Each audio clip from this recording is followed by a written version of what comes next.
On today's show, the Hawks lose a close game in Portland to begin their 5-game West Coast trip. We'll get into all of what transpired and more, and all that is coming up. You are Locked On Hawks, your daily Atlanta Hawks podcast. Part of the Locked On Podcast Network. Your team every day.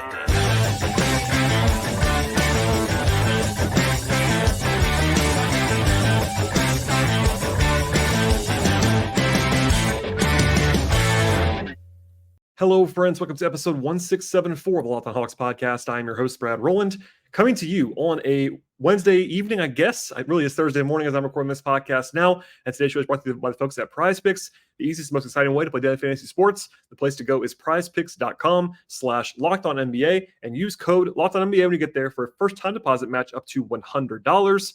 Also, I should encourage you at the top of the podcast to make us your first listen each and every day. Please subscribe to this podcast anywhere you get your podcasts, places like Apple and Spotify and YouTube. And it's been very busy on this show this week. Already, this is the 5th episode, and it's only Thursday morning, basically, as I'm recording this podcast. So Ben Pfeiffer did a 2-part episode with me recently on the NBA draft, emergency coverage of the Saddiq Bey injury earlier this week, as well as a breakdown of Sunday's game, and much more to come in the future. But with all of that out of the way, the Hawks lose their second straight game on the road in this one, on this Wednesday, 106-102 at the hands of the Portland Trailblazers up in Portland.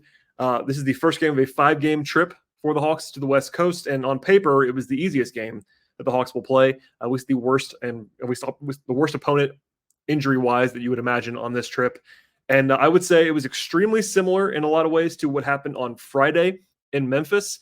I know that a lot of Hawks fans probably missed this game because it was so late at night. I get that. Sort of an equally injury-riddled opponent. The Blazers were without a ton of guys in this game. A big scoring night from Dejounte Murray, like it was on Friday against Memphis. But this time around, things broke the other direction. Portland made some shots. I will credit them. They played pretty good on offense for the second half of this game in particular. Murray cooled off a little bit and didn't get a whole lot of help offensively in this game. So we'll get into all of what transpired here, but not a disastrous loss. I'll just leave with that right now because essentially this is a game in March in which both teams are just absolutely buried with injuries, and it's not a satisfying thing. I can already hear it now about the excuses and all that stuff. And generally speaking, when the Hawks lose, I will get accused of being too high on what happened, and when they win, I'll be accused of being too low on what happened. But no matter what, here I would have said this. I actually said during the game when the game is still in doubt, that I would encourage people not to take too much of this game either direction, just because the Hawks are so banged up right now, number one.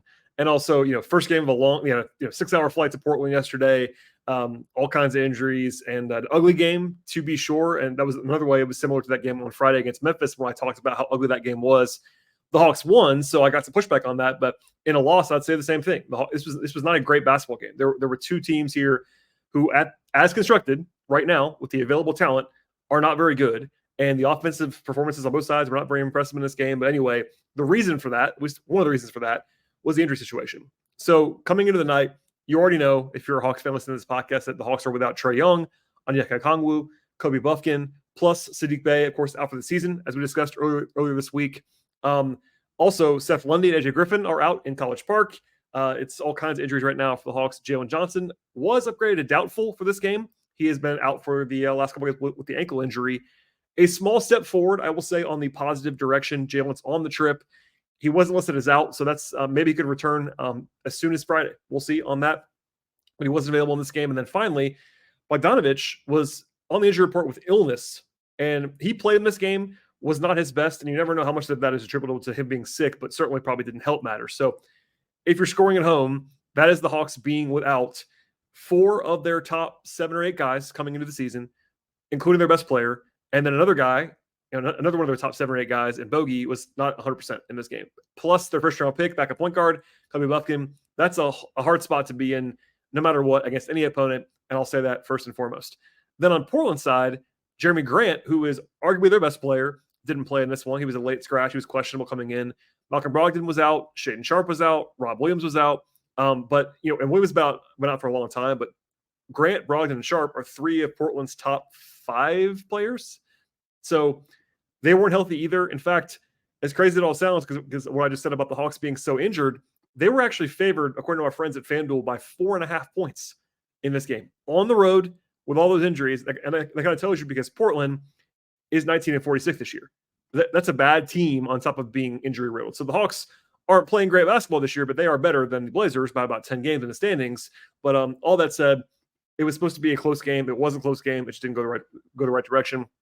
And I'll say this, the offense was not particularly good for the Hawks. And that was probably the number one culprit beyond just the circumstances for this loss. They had a 105 offensive rating in the game, including 102 in the second half. If you were not familiar with that, that's well below average. In fact, that's like worse than the league level offense. They made only half, actually sub 50% of their 2-point attempts in this game.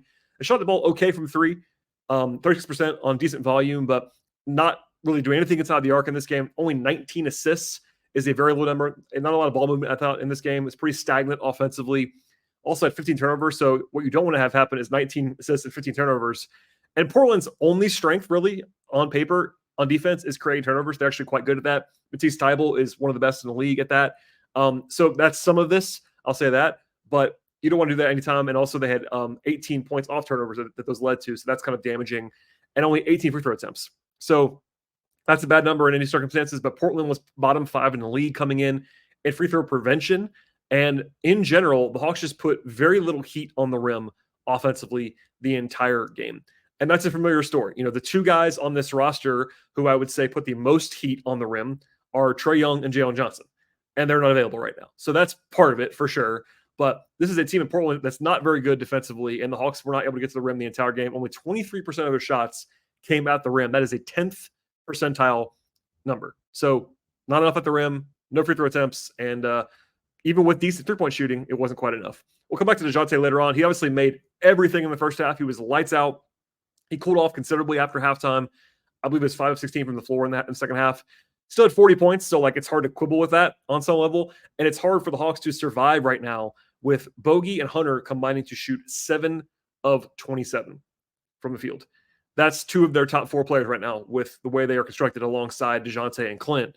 And they can't really survive that. Even with Dejounte scoring the way he did and shooting the way he did in the first half, they need a little bit more help. And other than Garrison Matthews, who made a couple threes off the bench, in fact, the bench was pretty good in this game. The plus-minus story is actually quite interesting in this one. Dejounte was a game worst, minus 13, whereas the bench was all in the positives other than Dylan Windler, who played 5 minutes in his debut. But, balancing out, they needed more from Bogey. They needed more from Hunter. All that said, it just wasn't good enough on offense in this game. To the defense, a 109 defensive rating is pretty good. In a vacuum, that's pretty good. Now, it was 120 in the second half, and that is not good. So that's a little bit where the game got away from them. In fact, the first quarter, the Hawks held the Blazers to 17 points, which we'll come back to later on in the podcast. And from that point forward, Portland scored at a elite level, basically, the rest of the game. And part of that was shot making. I will credit the Blazers now. DeAndre Ayton had a great game shooting-wise around the rim and also in that kind of short mid-range, floater range. Anthony Simons went pretty crazy in the second half. Delano Banton had a couple big shots in the second half. So it wasn't like they were, it wasn't like Portland played badly, but still, it was not great defensively after the first quarter. Portland is the worst 2-point shooting team in the league this year, and they shot about 6 percentage points better than the Hawks did inside the arc. Again, a little bit unlucky probably because Ayton was unconscious on those floater range shots, but still, that's not a great stat.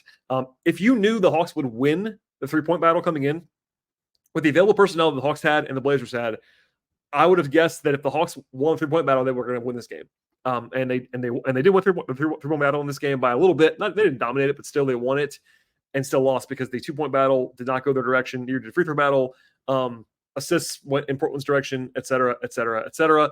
They did force 18 turnovers. That's a very good number, but it also allowed 21 fast break points. So, just it's kind of a similar story to the whole stretch now post All-Star break without Trae, and now without Jalen and without Sadiq, et cetera, is that the Hawks have been pretty respectable defensively for large swaths of these games.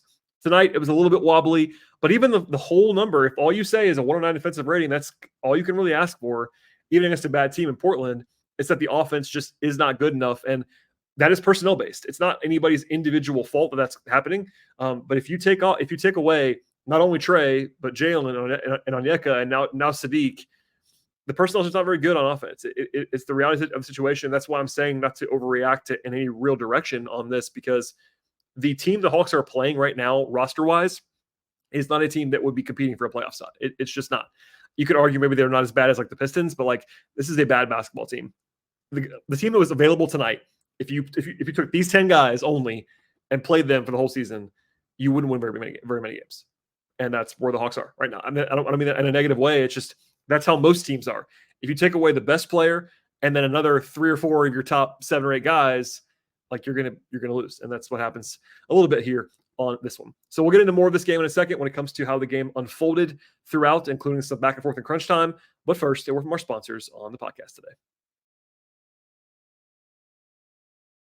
Today's show is brought to you by the folks at Prize Picks and Demons and Goblins, the newest, most exciting ways to play at Prize Picks. Squares marked with red demons or green goblins give you different payouts at Prize Picks. You win up to 100 times the money, which is as little as 4 correct picks. You can turn $10 into $1,000. If you want to play alongside some of Prize Picks' favorite players like Rapper Meat Mill, also comedian Andrew Schultz, you can also find them under our community plays under the promo tab of the app to view entries for some of the biggest names in the Prize Picks community each and every week. They also offer injury insurance at Prize Picks. Your entries can stay in play even if one of your players happens to get injured.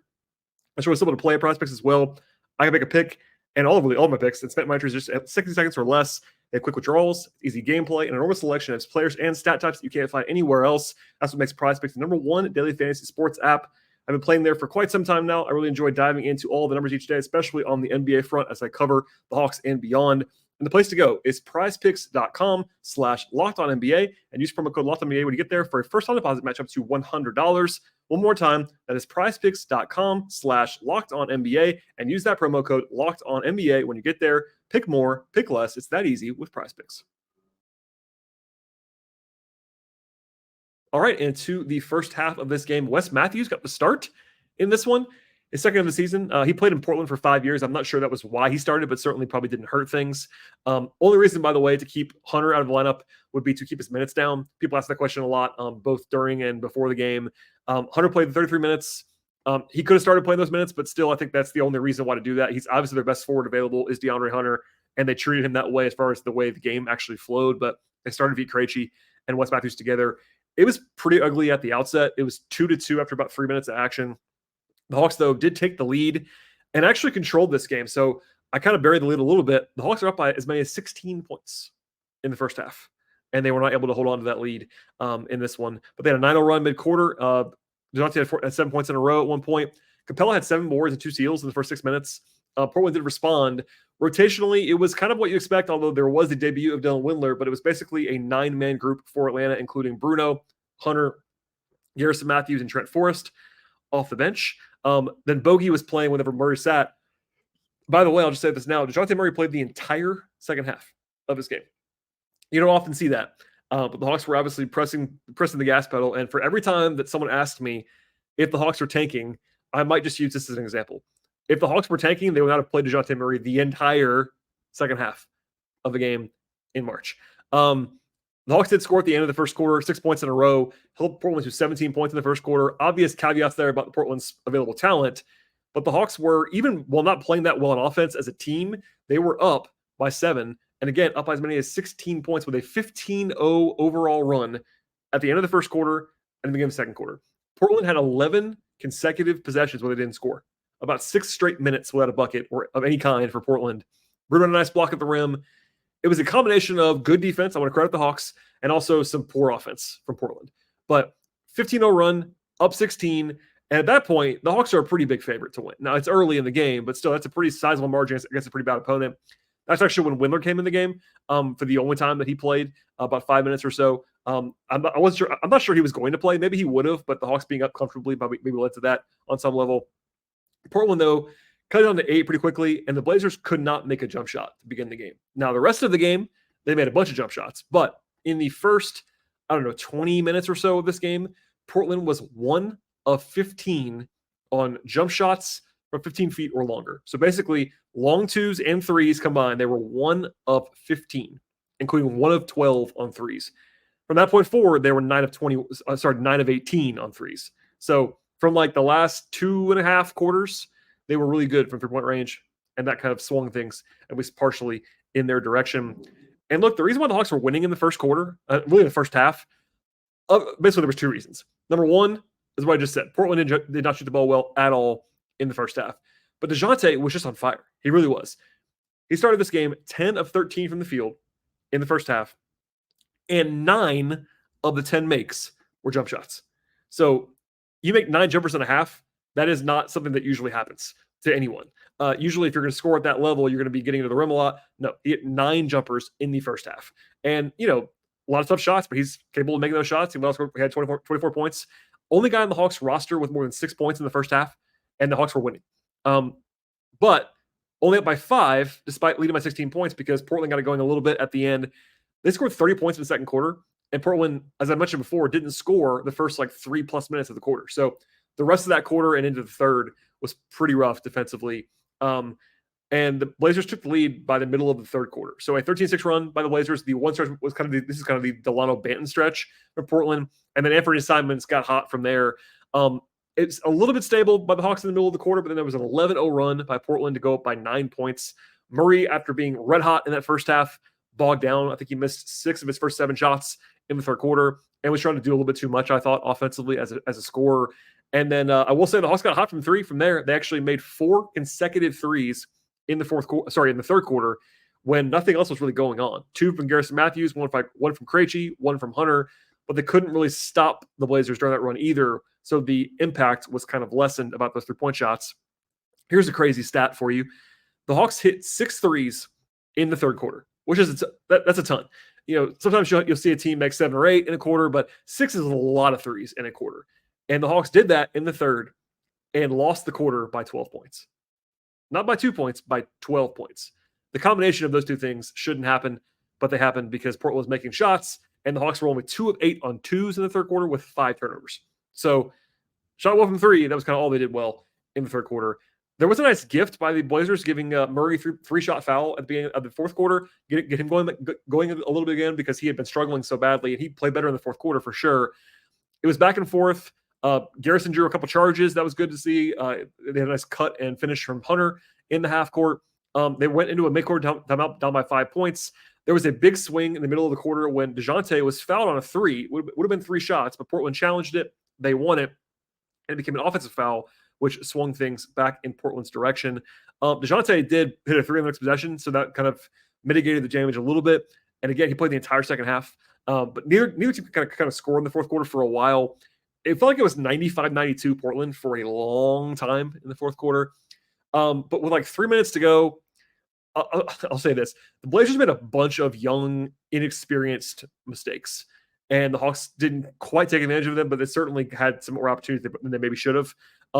Veet walked to the front of the rim on an inbounds pass for free throws. Chris Murray, who I do like, is a rookie from Portland. He was brutal in the second half of this game. Just mental mistakes, breakdowns all over the place. He was really bad. I like him a lot, but he had 6 turnovers, and that also feels low. But Simons hit a couple big shots. I'll say that, but so does Dejounte. He missed a shot that he kind of likes with 3 minutes to go. Bogey then drove and found Capella on a lob to get the Hawks back within 4 or so with 2 minutes to go. Capella then fouled Ayton on a shot. It was close, but it was definitely a foul, I thought. Ayton made both to put the Hawks down by 6 again. Murray then missed a 3, but Capella got the rebound, put it back, and got it back to 4. Then the aforementioned Chris Murray threw the ball away with about 90 seconds to go, and Bogey got a steal on that, led to Dejounte in transition getting a layup, and the Hawks were back within 2 with about 80 seconds to go. They got a stop, actually, on Simons and then had the ball down 2, but then Murray missed. They got the rebound, but the Bogey got blocked with about 40 seconds to go on the clock. And I'll say this, Matisse Thybulle made that block. He's one of the best shot blocking perimeter guys in the whole league, so that's part of this. But Bogey also probably should have passed it. So it was a combination of a great play by Thybulle and also a little bit of a quick trigger from Bogey. But in the end, Simons kills the whole shot clock smartly for a younger guy. It was a nice play by him. And then managed to beat Murray off the dribble, get all the way to the rim, and draw a foul. So he makes both, and the Hawks are down by 4 with about 23 seconds to go. Out of a timeout, though, Dejounte hits a 3 on a pull-up in the middle of the floor. That was a great job by him. I don't know where DeAndre Ayton was going, but also a big shot from Dejounte to get back within 1 with 17 seconds to go. So now it's a fresh game again. You're back in it. They had to foul, of course, and they foul Ayton. Ayton makes the first and then misses the second one. But unfortunately, this is the play that probably people will remember if they watch the game. 2-point game, misses the free throw. Portland gets the rebound going all the way to the baseline, basically. Not even baseline, the sideline. They put in Bruno for the rebound. It was unlucky on the long bounce, but Bruno and Hunter kind of combined to not get the rebound on the right side of the floor. And then Capella took too long to foul Anthony Simons, who then made both, and it was over. So a couple things here. I got a few questions about this, like why Bruno was in the game. Number one, it was Bruno and Clint. It wasn't like he put Bruno in for Clint. They had Bruno on one side, Clint on the other side. And that's a very normal thing for a coach to do because the Hawks were going to call timeout either way. So the Hawks, best case scenario there, Ayton misses both. There's only like 5 seconds. There's only like 10 seconds to go. A timeout's going to happen there no matter what. So that's why Bruno's in the game. He's a good rebounder. But, the Hawks had a timeout. We usually have Bay or Johnson as the third guy in there. This time around, it was Hunter because they kind of had to do that. Hunter isn't a great rebounder, to say the least. So I'm not blaming anybody individually, but the two guys who were on that side were Hunter and Bruno. It was a little bit of an unlucky bounce, but that's what happened. Also, I don't know what Clint was doing when they needed to foul, but I'll just say this. Even if he did foul like 2 seconds earlier, 3 seconds earlier, they would have been down 4 points with like 7 seconds to go. So it would have been better if he fouled earlier. I'm not saying otherwise, but also they would have lost the game probably anyway. So not a hugely impactful thing at the end, but it was back and forth. By the time this game got to the end, the Hawks were down the whole way. They trailed for the lion's share of the fourth quarter. The missed opportunities were before that. So they were up by 16 in the second quarter at one point. That lead was gone by the middle of the third quarter, but it was a close back and forth game. They didn't execute super well. Opportunities were there for sure, but the Hawks only scored 50 points in the second half, which that's not awful, but certainly not terribly impressive. And the starting lineup in general was not productive in this game other than Dejounte.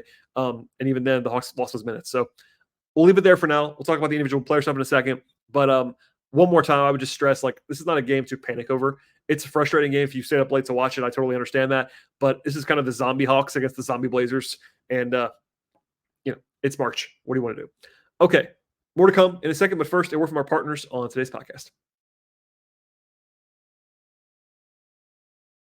Today's show is brought to you by Robinhood. Did you know that even if you have a 401k for retirement, you can still have an IRA? Robinhood is the only IRA that gives you a 3% boost on every dollar that you contribute when you subscribe to Robinhood Gold. But get this, now through April 30th, Robinhood is even boosting every single dollar you transfer in from other retirement accounts with a 3% match. That's right, no cap on the 3% match. Robinhood Gold gives you the most for your retirement thanks to their IRA with a 3% match. This offer is good through April 30th. Get started at robinhood.com/boost. Subscription fees apply. And now for some legal info. Claim as of Q1 2024 validated by Radius Global Market Research. Investing involves risk, including loss. Limitations apply to IRAs and 401ks. 3% match requires Robinhood Gold for 1 year from the date of the first 3% match. Must keep Robinhood IRA for 5 years. 3% match on transfers and subject to specific terms and conditions. Robinhood IRA available to U.S. customers in good standing. Robinhood Financial LLC, member SBIC, is a registered broker-dealer. All right, to the individual player stuff. In this contest, 10 guys appeared. In fact, all 10 active players took the floor for the Hawks in this game. Dylan Windler made his Hawks debut, played 5 minutes. Wasn't very good, to be honest. Didn't score, 1 rebound, didn't take a shot, -8. Looked a little bit lost, a little bit. Not I don't want to overstate it, but he was not great. And that kind of tells you, I even said before the game, he was going to be the 10th guy of 10. And I wasn't sure if he'd play. I thought he might. He did. But that was only the one stint, and there you go. Trent Forrest played 11 minutes, 6 points, 4 assists. I thought Trent played pretty well, actually. They were +2 in his minutes. He played literally about a minute and a half with Dejounte in the second half, and then that was kind of it. But I thought Trent did a good job again in this game. Offensively, he ran the offense. It wasn't like he was special on that end of the floor, but did have 4 assists and was moving the ball and et cetera, et cetera. Garrison hit 2 big threes, got to the line twice. Did have 4 fouls, including I think he tried to draw 4 charges and was 2 for 4 on those 4 charges. But he did Garrison things in this game and was +4. Bruno was +2 in his minutes, 6 points, 7 rebounds, had a steal and a block. Obviously the missed rebound at the end will get attention, but I thought he was fine, generally speaking, off the bench. Hunter didn't shoot it well, only 3 of 6 on twos, but actually 1 of 6 on threes. 1 rebound is not great in 33 minutes for DeAndre. It was offensive rebound as well. 11 points. He'll be better. I don't know about the minutes. I talked about it a little bit on the show earlier this week. If he's available to play 33 minutes, I think he probably should start. But I don't really worry about that too much. He was going to play enough. And basically, my assertion before the game, when it was revealed that they were going to start Veit and Wes, was basically the Hawks are going to find a way to get Hunter as many minutes as the training staff will allow him to play. And that was pretty much the case in this game. So I wouldn't worry too much about that. Who starts, who doesn't start. He's going to play a lot of minutes. He's their only forward right now. Hopefully Jalen Johnson will return as soon as Friday. To the starters in this game, interesting kind of mixed bag here. Wes Matthews, 3 points, 1 of 7 from the floor, 1 of 4 from 3. He wasn't very good. I love Wes. He did communicate and play well defensively, but the shooting was a little bit rough, to be sure. And at this point, I think we all know he's not really a starter at this point. 14 minutes. He kind of got the Keith Bogans treatment. The first half, second half, like only one stint in both halves kind of treatment, and he was fine, but the shooting was rough. Vit Krejci, 2 of 4 from the floor, had 7 points, 2 assists, 2 rebounds, a steal and a block. I thought Vit was fine. He is super low usage, which isn't really helping things, but I get why they're starting him. There aren't a lot of great options. Obviously, when Jalen comes back, they'll have some decisions to make there, but I think Vit's been playing fine. He isn't dynamic, but he's been playing fine. Clint had 13 points, 14 rebounds, 2 steals, 2 turnovers, 4 fouls, -8. Got to the line 5 times, actually missed 4 or 5. That was kind of a rough one for Clint, but actually was 6 of 9 from the floor in this game. I thought he was pretty good. He wasn't great, but he was pretty good. Bogey struggled. I mentioned before the illness. He was 2 of 9 on threes, 1 of 6 on twos, 8 points. Did have 8 assists to lead the team comfortably, 3 steals, +5. I mentioned this again on I think it was Monday show or Sunday show. Bogey's plus minus is outrageous, and it's not a coincidence. Like sometimes maybe it feels that way, but Bogey was the only starter tonight that was in the positive, is because the bench units, which he was basically the bridge to, played well. And then Dejounte. So it's kind of a weird setup here. My friend and from Hawks.com, Kevin Chenard, kind of tweeted this out, and I think it was probably appropriate and I think accurate. And he said, I'm going to quote Kevin here. It's probably not a popular statement to say that not all 40 balls are created equally, but not all 40 balls are created equally. And that's probably good to apply to Dejounte tonight. On one hand, in the first half, he was the only person making shots. And that was similar to what happens in Memphis. He made a bunch of jumpers. In the second half, he was 5 of 16. He was not particularly good after halftime, really at all. And he did bog down the offense a little bit. Now, granted, he's the only guy on the team that can really score right now in the current setup. So that's not really on him. But I think, if you're waking up on Thursday morning and you're picturing Dejounte having 40 points, that means he must have played incredibly well. He shot well. He was, 40 points on 32 shooting possessions. It's pretty good. Only 3 assists, 5 turnovers, -13 game worst. I don't think that really is on him, but like, it's really hard to talk about because I can already see right now, especially on YouTube, the pro Dejounte people who think I hate him will be mad that I'm even bringing up the context, and it's my job to bring up the context. I don't think he played incredibly well. Like people that don't cover the Hawks, I would say neutral part. This was a late game, so kind of got more national attention. We're mentioning like Portland's game plan in this game was pretty obviously to kind of let Dejounte cook a little bit, and it worked for them. Like obviously Dejounte made a bunch of shots in the first half, and that they were losing, but once he kind of cooled off, it was not the greatest. So it's hard to talk about because he was 9 of 16 on twos. That's fine. 6 of 13 on threes. That's obviously good.